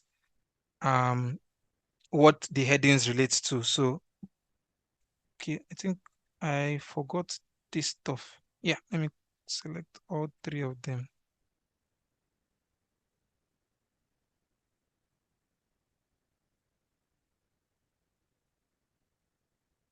Ctrl Z. Let me see. What happened? Hold on. Let me undo it.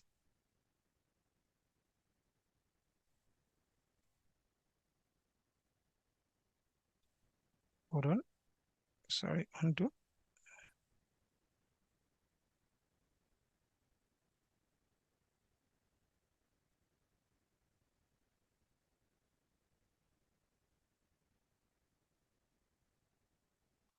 Hold on. Let me see what's wrong. Why is this happening? Let's change. Let me see.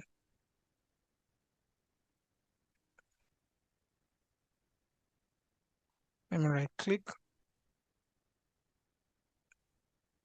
Okay. I don't know what's wrong, but let me just insert a fresh one so that we don't sales.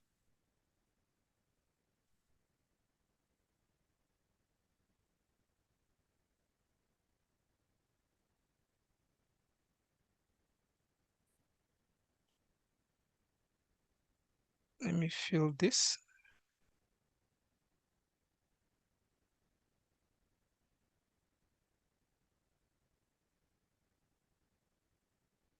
I can now fill it with white.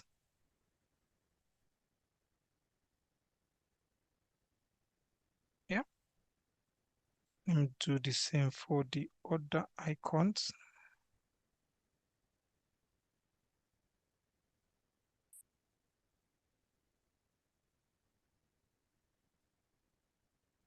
So this and this.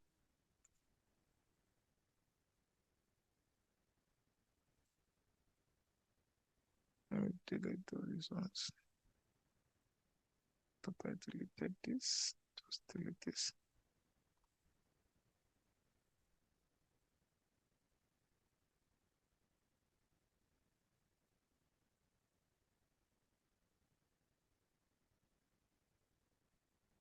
All right, this is the size of this and this.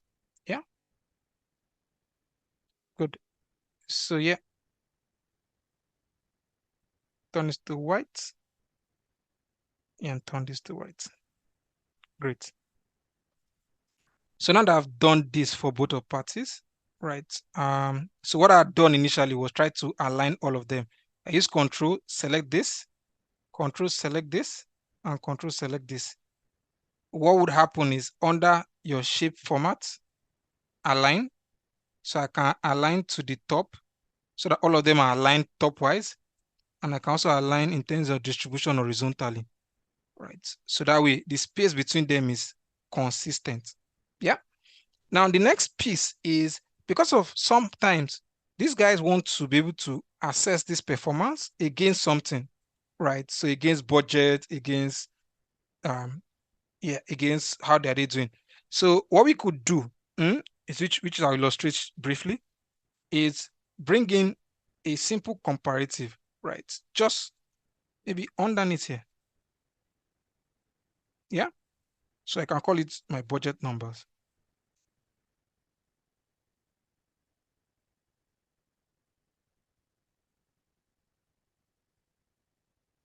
Alignment.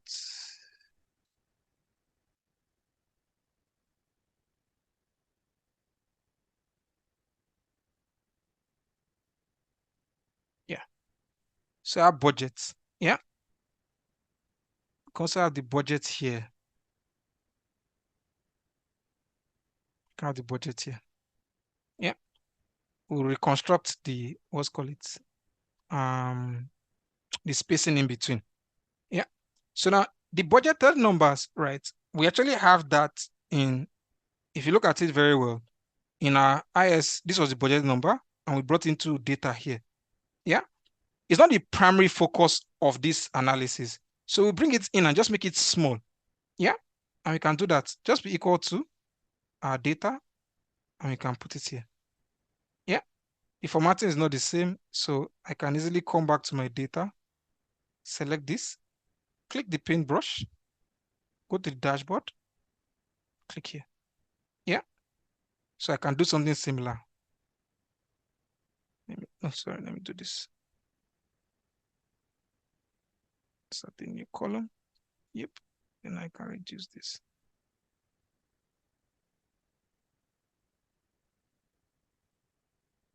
Control Z.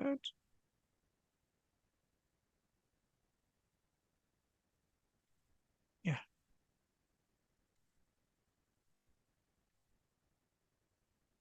Okay. Yeah, so I can expand this a little bit so that, so I do the same thing here. My EBITDA equal to, come here, and I can select what my EBITDA is. Yeah. Similar scenario here. I can expand this just a little bit, equal to, and I can go to my data and I put what my budget is. So that way someone can see, oh, this is what we did, this is how budget is, right? So I can select this, select my paintbrush, do this, select my paintbrush, and also do this. Yeah. Let me use the formatting here.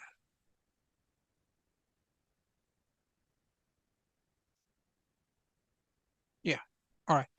Now, what we've noticed is that I want to be able to tell someone whether we are doing better than budget or doing lower than budget. Yeah. Now, in the in my in my data here, actually, we already have something similar, but let me just create a new data here by just doing this actual versus budget. So I'm doing poorly. Same here, I'm doing poorly. Same here, I'm doing poorly. Yeah, but I don't want it to appear in absolute numbers. I just want an indicator, positive going up or going down or flat. And a simple way of doing that is making use of my insert again. And I can go to symbols. Yeah. Now, if you look at symbols, can you see flat, down, up? So let me insert these three. Insert this, insert this, insert.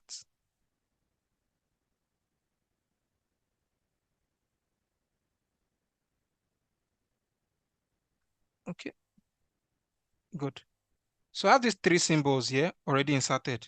I'm going to leverage similar to what we had done before in terms of positive, zero, negative. My positive is my up arrow. My negative is my down arrow. My zero is the flat. So I'll copy all three again. I don't want it to show me numbers. I don't just show me whether I'm doing well or I'm doing badly, right? So I press Control 1. Under number, custom format, can select any one and I can take it out, right? I paste the figure what I copied, those three, and I'll just separate them by semicolon, right? Semicolon. Now, for negative, I want to show it's bad, so I'll make it red. So I'll put a square bracket just before it, type in red, close bracket. And for positive, I want it to be blue. Square brackets, blue, square brackets. Yeah. So basically, you see my arrow going up and my arrow going down. If I click OK, yeah, exactly. It's showing me the direction that is flowing to. Because of against revenue from against budget, I was performing badly. See the arrow pointing down. Against EBITDA, I was performing badly. It's going down. Net loss against budget, I was performing badly. Just imagine I change this to, for the sake of argument, 600 million. Yeah. Can you see that the arrow changed? If I change it to 3 million. Can you see the change? And that's how it's going to change based on how the performance or the comparative, the budget against actual flows. Yeah. So let me repeat myself. You see these 3 arrows here? Using inserts here, symbols here. I'm able to insert the 3 of them, right? When the arrow is pointing up, is positive. When the arrow is pointing down, is negative. And when the arrow is flat, that is 0. Yeah. So I copy all 3. Yeah. Let's assume I want to format this particular cell. I press Ctrl+1, click on format, click on 0. I delete this 0. Yeah. I paste this. I use the first at the beginning because I want to color it. I put a square bracket and I type blue and I close the square bracket. Then I go a semicolon after the arrow. I press it there. Yeah. The next one is I put red to show danger, negative, I'm not performing well. And I put it in square bracket also. Then after it, I put a semicolon. For 0, I leave it flat. Black is fine enough. So I press OK. Yeah. You see this cell? That cell has been formatted that way. Let me now put 2 million. Can you see what has happened? 2 million is expressed as a positive number. Can you see? Ctrl Z. If I put -20, can you see red going down? If I put 0, can you see flat? Exactly that what happens. So all I need to do now is, with this my variance, in my dashboard, I just want to tell someone to communicate strictly. Equal to data, select this. It shows me the negative figure. Equal to data, select this. I put equal to my data, select this. Yeah. I can, with the help of my paintbrush, right? I can go to my data, holding my control, double click this. Yeah. And I can go to my dashboard and paint those cells. Yeah. And when I'm done, I can press escape. I can easily just take this into my left alignment so that it's all due. So basically, I have been able to put my sales performance, right? Yeah, I've been able to communicate what my actual number is, what my budget is, right? And how am I performing against budget? I'm performing badly, I'm performing very well, and that's the numbers you are seeing here. Yeah. Let me copy this back. F2, Control Enter. Yeah. So I have that. So in high level, I have presented the first 3 key metrics that some may be interested in seeing in terms of, the dashboard, right? I know that it still lacks some formatting in terms of the size and strength, which I will do, right? Because we're still altering a lot. I don't want to keep formatting it. So I would just take my time and come back and format it so that it's a lot consistent.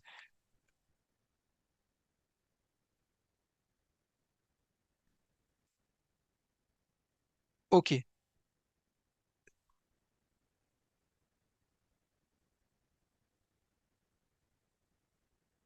All right.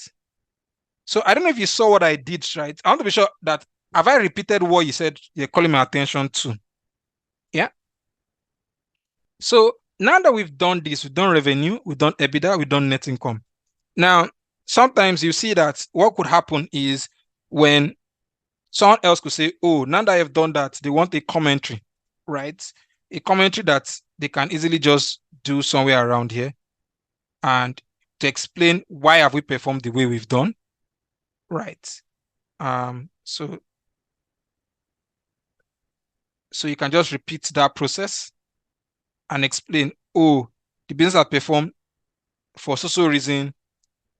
Revenue, we didn't meet our budget because the plant was not working operationally for the first 3 months, leading to little or no production in the first 3 months. Just some high level commentary so that someone can understand why was there a drop, right? We planned a 17 billion revenue, we're doing 12 billion, right? So you include that commentary.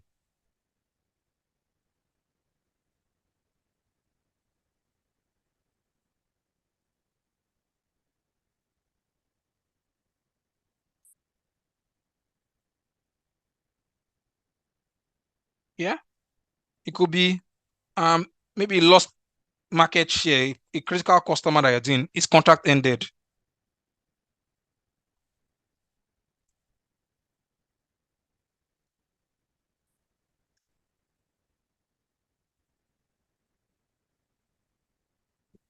Right. So it could be different reasons. You just put that commentary, right? And someone is able to understand, oh, this is what happened, and why we had a low performance, right? And you could have for EBITDA, for net income, high level, so that just by looking at the numbers, someone can clearly be able to say, oh, this is what happened, and that's why we are seeing the numbers we are seeing.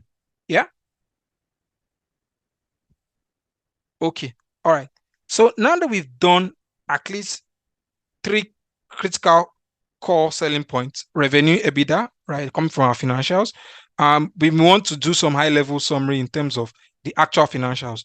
So sometimes you know the numbers that maybe the business is interested in seeing, right? They are not maybe interested in seeing everything, but you want to just do like a summary of your income statement and maybe summary of some key lines that the business is interested in terms of your financials, right? So sometimes you see that people want to provide that high level summary for the business. Yeah. So we can easily do that and present some of those things in terms of financials. So what you see now is there may be some people who can do a demarcation, right? And what you see is, let me do this and can call it financial highlights.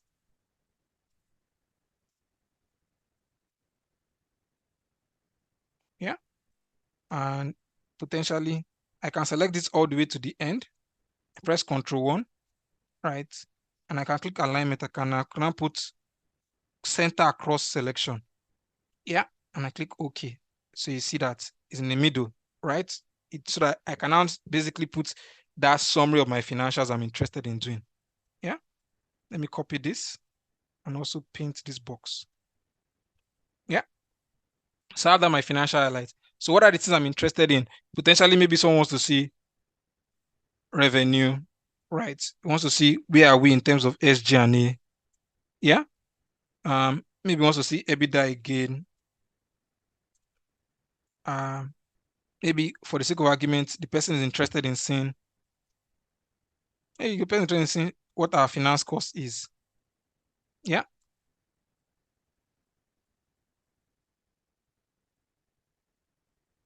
and let's say you want to see net income. Yeah, so let's give a space in terms of financials, in terms of the things coming from my statement of financial position. Right. Um, a person wants to see what our inventory balance is, could be total assets, whatever is most likely very important that management want to see high level, right, in terms of statement of financial position. They may want to see, oh, what my equity position is or what my borrowings is, right? Those, but just key highlight certain numbers within your statement of financial position that they are very much interested in. Yeah. For the sake of argument in this particular one, we can do inventory, total assets, borrowings, right?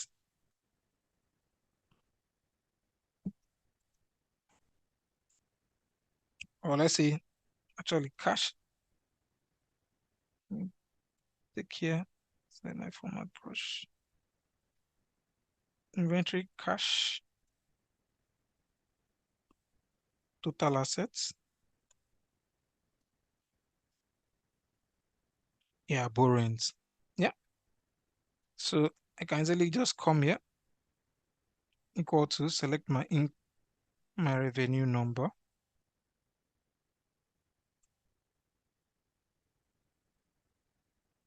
IS.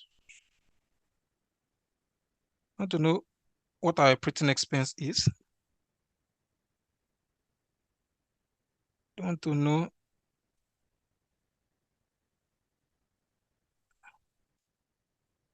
what EBITDA is. I want to know how much we're incurring in terms of finance costs.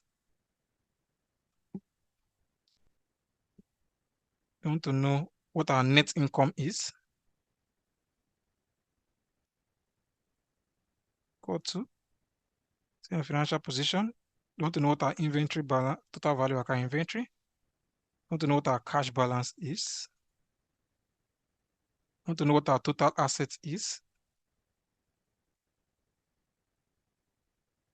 See sum of this plus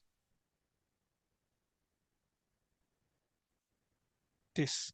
Yeah. Okay, come back to that. Borrowings.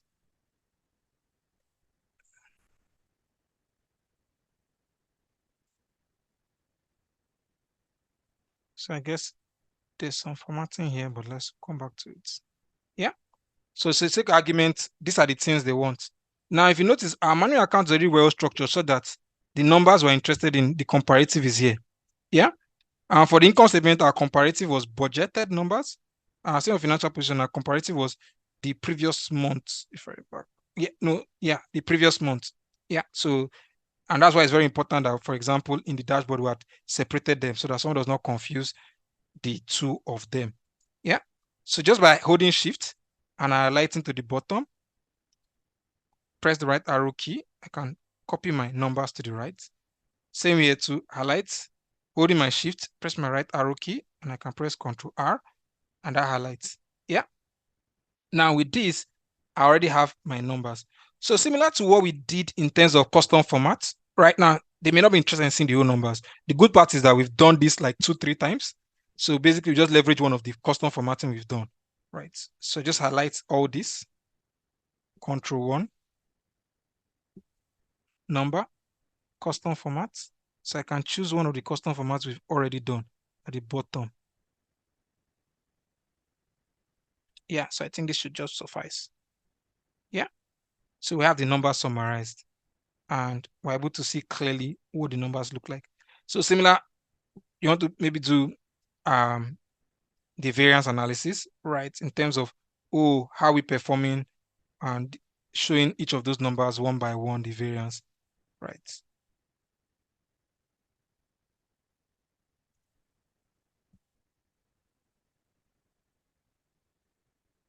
Yeah, can paste this.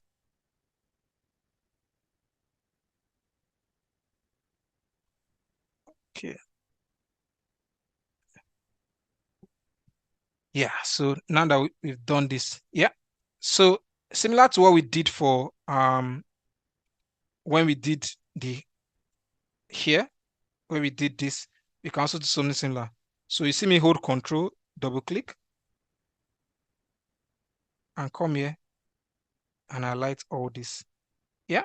So clearly it's able to show me, and I can put in the center, how we performing against the inventory numbers, how we going against budgets, right? So that it's clear, I can put actual budget. For this, I can call it actual, I'll call it current month, actual previous month, right? I don't want to write it in full, but someone else could actually just do this and put current month, CUR, then MTH. Yeah, actual prior month, MTH. Yeah, I can drag this. So that way we're able to clearly see what it is, right? And see what the numbers are looking like.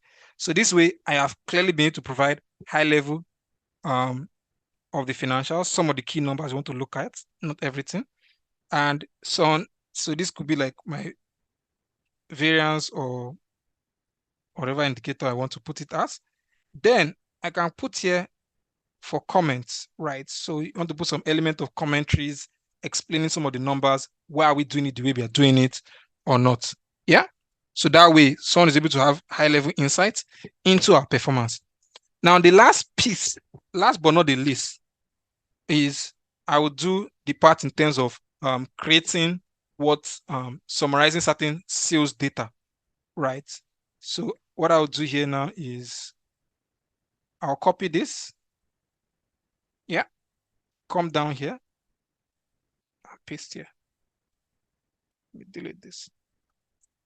Now, what I can do, Still on my data, I can bring in certain sales data. Insert, pivot from data range.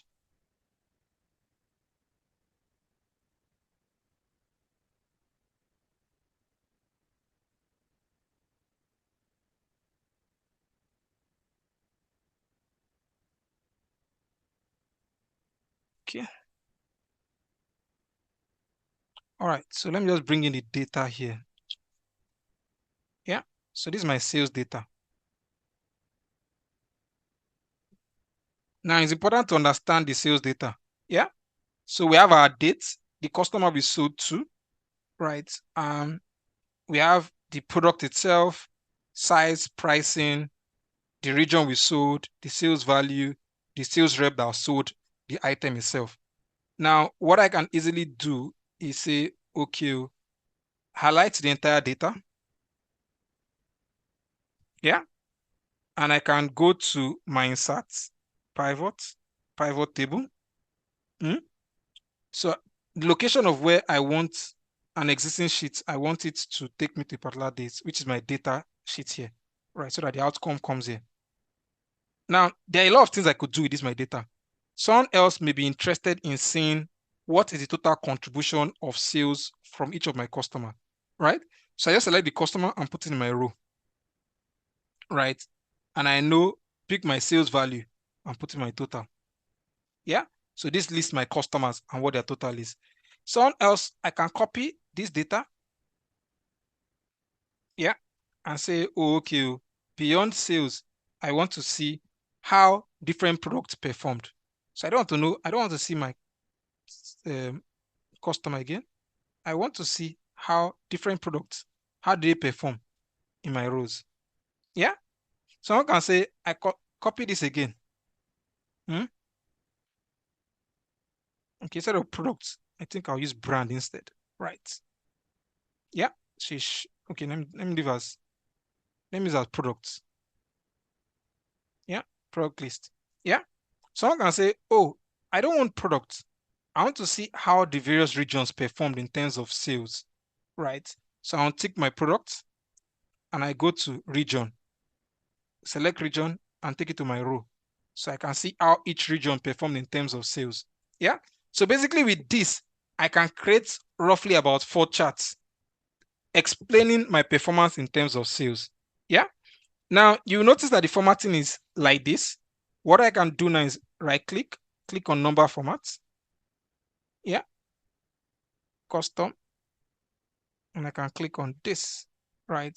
So that it appears in full numbers. Okay. Can you see? Similar here. I press Ctrl 1, custom formats, and I can choose any of this formatting and click OK. Right? So all of them appears. Similar here, I can do the same thing. Press Ctrl 1.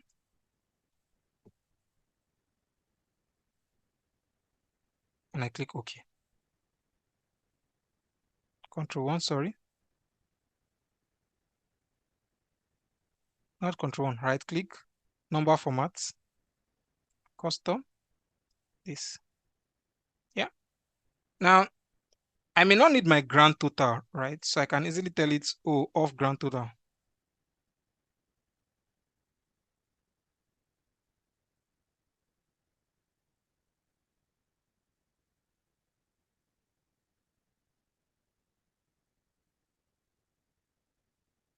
Yeah. So basically under my pivot analysis, or sorry, my design, and I can tell it to off, what's call it? Yeah.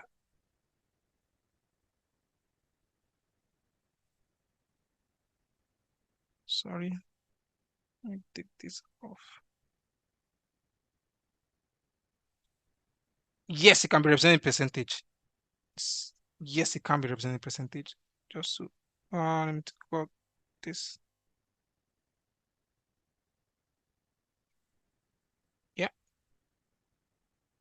So here, off row and column, because I don't need the totals, right? Select here, insert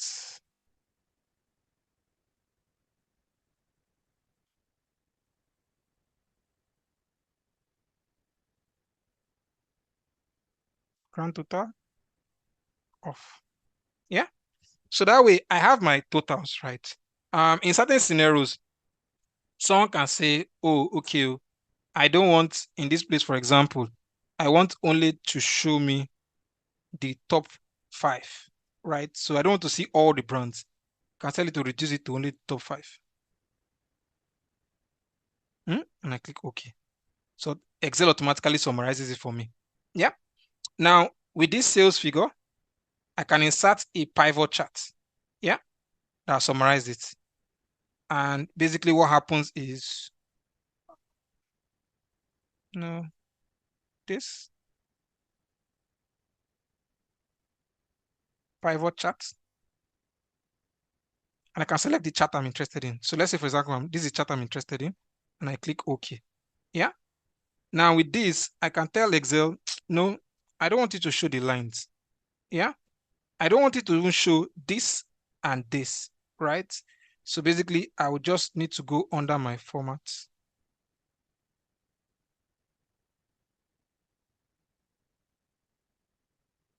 and tell it hide all buttons. Yeah. So it doesn't show it. I don't want it to even say, oh, title call total. Yeah. I can also say you should take out this total here. So it gives me more space and more flexibility. Now you see the amount here. I can also tell Excel to also reduce how it shows it. Similar to how we did it, right click, number format. Yeah. We clicked on this here, and I can put 2 commas. If you notice that I put a comma, it takes out that 0. I take another comma, takes out 1. So I can represent the number they're taking out with an M. And I can click OK. Yeah. So it reduces what you see here. Now with this, I just click on the chart and I press Ctrl X. I'm able to cut the chart, take it to my dashboard, right, and paste. And I can reduce the size. So it's a lot smaller. Let me undo it. Undo.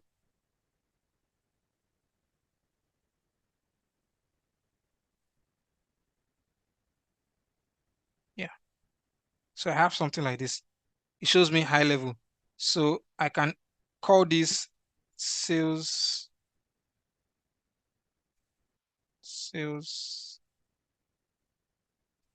analysis. Yeah. And I can give it, color it white, and it shows me that figure here. Yeah. Similar to that, I can also have it for this top product. Again, under my pivot, I can insert a chart. And look for the appropriate chart that reflects what I want. Let me see. Let's just still use, let's use the chart this way instead this time. Yeah, okay. Similar process. I can take out the line. I don't want to see it. I can under my pivot, analyze, field, hide buttons. I can take out this total so that it doesn't reflect it, delete it. So it gives more space for the chart itself. And you see the numbers here. We can also format it again. Similar. Here, right click, number format, custom format.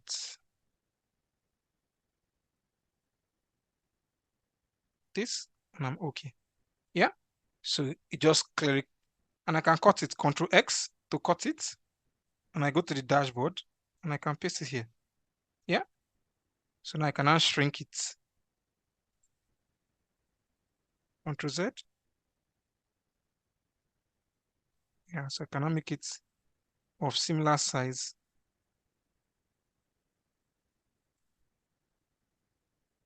Yeah. And shows this. So I can bring more charts, right? And so basically what I've done is I have my sales analysis. So let me do something. Let me copy this and take it here. Delete.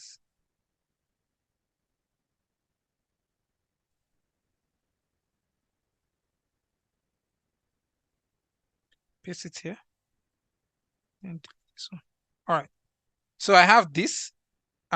So I've basically put in like some level of sales analysis that summarizes certain key data in terms of my sales, and I have like high level summary of these numbers. I would have loved to format it, but the idea is I think I've communicated the idea around this, right? We're able to see what this is. My last piece in terms of formatting typically is under view. I remove grid lines, and what you see is that the illustration is better. So let me reduce the size just to show you this. Yeah. Yeah, exactly. So this way I've done a simple like high level what the dashboard will look like. Unfortunately, I've not been to format it as much as I'd love to format it, right? So in terms of alignment, trying to format it and all. But yeah, it's just a simple dashboard that clearly just communicates high level 3 significant KPIs that the business is interested in, give you the opportunity to put some commentaries just below, right? Um, Identify certain key actual numbers that the business is interested in, and based on that, someone can easily put in commentaries of those financial lines. It goes idea to kind of analyze high level sales during the period in terms of how we contributed. So the customers are top 5 customers and how they competed in terms of sales. You can see high level who sold more. In terms of the product, our top 5 products, right? We have that here. So what someone can easily do in this place is to say sales by customer.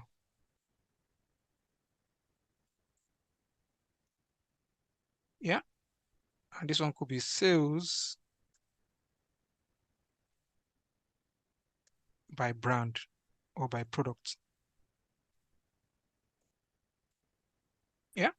And I can highlight this, press Ctrl 1, alignment. I can put cross center, cross selection.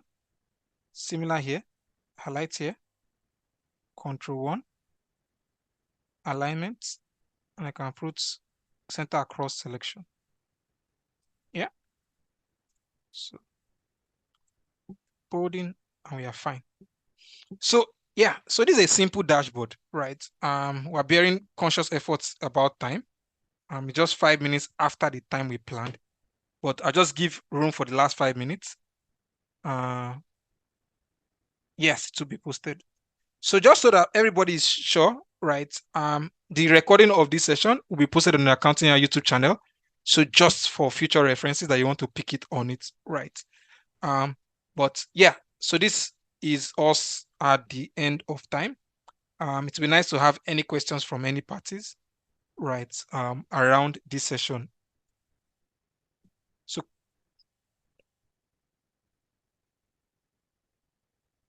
yeah.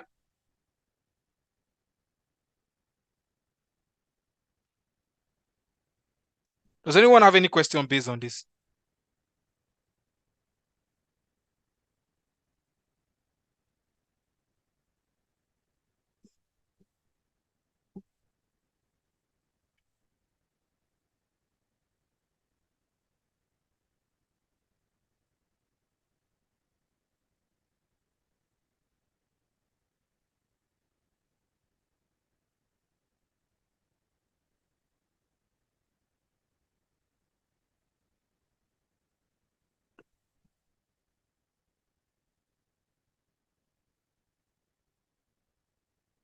All right. All right. So yeah. So I think we've come to the end of the session. And I hope that you've been able to learn 1 or 2 things from the session, right? I don't know if anybody wants to say 1 or 2 things, right? And that'll be helpful. You can give you opportunity if you want to just unmute yourself to say anything. We're more than happy to answer any questions.